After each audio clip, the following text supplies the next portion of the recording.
It's 3 p.m. on a Thursday. You are sitting in a sterile glass meeting room, or staring at a grid of faces on a Zoom call. They just countered your proposal with a severe budget cut and an impossible deadline. Notice your immediate physical reaction, the tightening in your chest, the desperate urge to fill the dead air with nervous justifications. You want to immediately compromise your KPIs and margins just to break the uncomfortable silence. That is the exact moment you lose your leverage. This isn't just a business transaction anymore, it's a psychological surrender. You are bleeding power.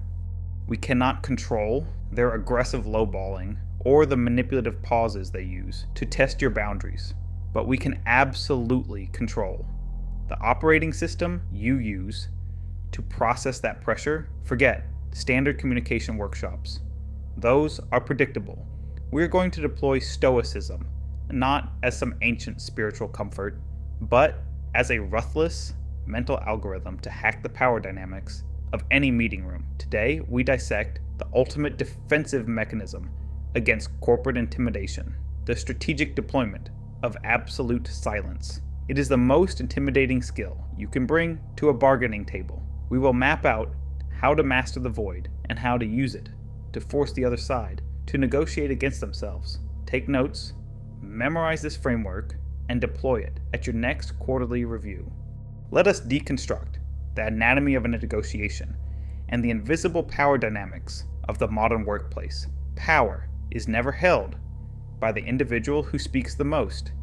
It is held by the individual who needs the agreement the least. When we step into these environments, we are stepping into a psychological battlefield, disguised by business casual attire and sterile fluorescent lighting. To survive, you must deploy a systematic defense. Here are the primary threats you will face, and the exact Stoic algorithms required to neutralize them. Threat 1. The strategic lowball. You are in a high-stakes alignment meeting. The procurement manager, or perhaps a prospective client, looks across the table or through the webcam and drops a number so aggressively low, or a timeline so compressed, it registers as a personal insult. They are watching your micro expressions. They are waiting for the flinch. They want to see the panic in your eyes as you realize your margins are evaporating.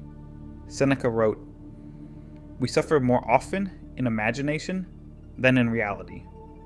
Your immediate biological reaction will be to defend your pricing model, justify your value, or nervously explain your resource allocation overhead. You will feel an overwhelming urge to open a spreadsheet and prove them wrong. Do not. Instead, you execute the 3-second void. You look at the offer. You look directly at them. You count to 3 in absolute, unblinking silence. Then, you respond with a single, flat statement. That allocation will not support the scope. Then, you return immediately to the silence. By refusing to over-explain, you stop suffering the imaginary scenario where you lose the account or your job. Silence creates a massive psychological vacuum, and human nature instinctively hates a vacuum. The lowballer expects defensive pushback. They have prepared counter-arguments for your pushback. When you offer only silence, you deny them the friction they need. You force them to negotiate against themselves to fill the suffocating dead air. You conserve your cognitive bandwidth while they burn theirs, trying to read a blank, emotionless screen. You have weaponized the void. Threat 2. The endless revision loop. You have submitted the final deliverable. It met the initial brief perfectly, but then comes the barrage of dark blue Slack notifications and CC'd emails asking for just a few quick tweaks or a minor shift in the timeline. The scope begins to creep, the rendering and processing time compounds, and your schedule bleeds out into your personal life. They are testing the structural integrity of your boundaries, extracting free labor under the guise of agile collaboration. Epictetus stated, "First say to yourself what you would be, and then do what you have to do. You must establish your operational parameters before the first task is ever executed.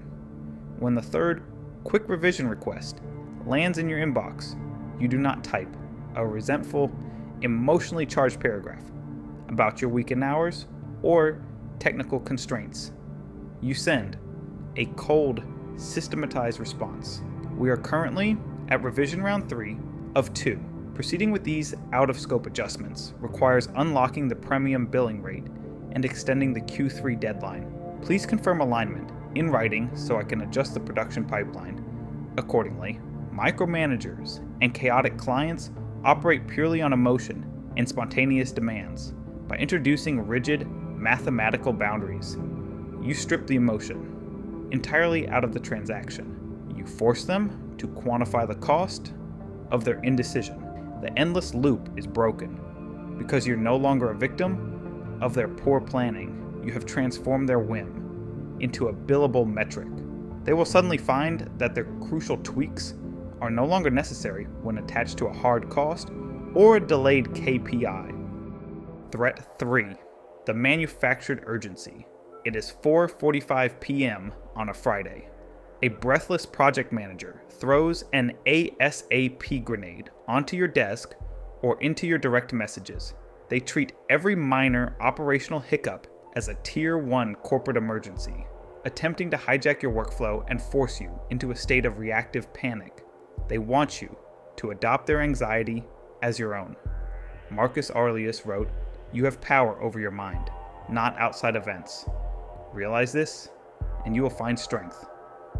When the false emergency hits, the amateur absorbs the panic and scrambles. The stoic professional slows down to a glacial pace. You do not match their frantic, chaotic energy. You reply with a cold prioritization matrix. I have received the request. Currently, my bandwidth is at maximum capacity, with Project Alpha and Project Beta, which executive leadership prioritized for this week's KPI directive. To insert this ASAP task immediately, which of these 2 core projects should I delay, awaiting your written confirmation? You are utilizing the judo throw of corporate accountability. Manufactured panic relies on your blind, unquestioning compliance.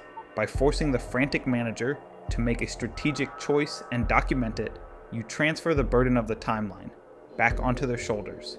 You maintain your internal steel gray calm. You did not say no, but you made yes functionally impossible without a severe trade-off. Their urgency rapidly evaporates when they are forced to take personal responsibility for delaying an actual corporate priority. Threat 4. The public ambush.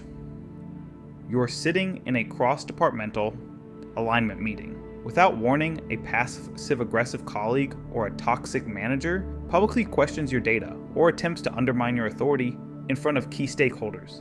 They are using the audience to corner you, attempting to elevate their own status by diminishing yours in a public arena. Epictetus observed, "If someone succeeds in provoking you, realize that your mind is complicit in the provocation. Your biological threat response system will scream at you to counterattack or launch into a defensive monologue. Doing so only legitimizes their ambush and makes you look rattled. Instead, you deploy the reflective pause. You let their words hang in the air for exactly 2 seconds too long, creating a deafening silence. Then, in a perfectly flat, unbothered tone, you ask them to repeat it. To ensure I capture your feedback accurately for the meeting minutes, could you clarify the specific metric you believe is misaligned? An ambush relies entirely on the element of surprise and your subsequent emotional dysregulation. By refusing to be provoked, you deny them the very reaction they need to succeed. Asking them to clarify forces them to step out of the comfortable shadows of passive aggression and clearly articulate their critique in the harsh light of day. This almost always exposes the logical weakness of their argument. You seamlessly flip the spotlight from your supposed failure to their lack of professional conduct. The meeting room becomes a cold, clinical operating table, and you are the one holding the scalpel. Threat 5. The vague deliverable. You are dealing with an executive who provides absolutely zero direction, demands a fresh perspective, and relies on the toxic phrase, "I'll know it when I see it." This is not leadership. This is a trap. It is a setup for failure that shifts the entire cognitive load of conceptualization onto you, while they retain the absolute power to reject your hard work on a whim. Seneca noted, "If a man knows not to which port he sails, no wind is favorable." You never begin execution on a vague premise. You deploy the reverse briefing. You construct a highly detailed, rigid framework of what you intend to build, outline the exact parameters, and send it back up the chain of command for sign-off. Attached is a structural blueprint for the deliverable, based on our discussion. If there are no objections to these specific parameters by 3 p.m. tomorrow, I will lock this in as the approved scope and commence execution. You are locking management into a contract of specifics. By forcing them to agree to a blueprint up front, you neutralize their ability to retroactively reject the work based on shifting moods or morning frustrations. If they claim they will know it when they see it, you are forcing them to see it in the planning phase. You protect your mental energy from being drained in an endless guessing game, turning abstract executive whims into concrete, undeniable compliance. You dictate the rules of the game before the timer even starts. We spend years optimizing our workflows, but we rarely optimize our internal exit strategy. At the end of the day, your quarterly KPIs, the urgent deliverables, and the endless alignment meetings are not the measure of your human value. They are simply artificial metrics constructed by a corporate system that will replace your seat before your out-of-office auto-reply even expires. You are not your job title. You are not your output. You are a mercenary, operating within a purely transactional framework. You trade your cognitive bandwidth and technical skills for capital. That is the contract, and that is exactly where the relationship terminates.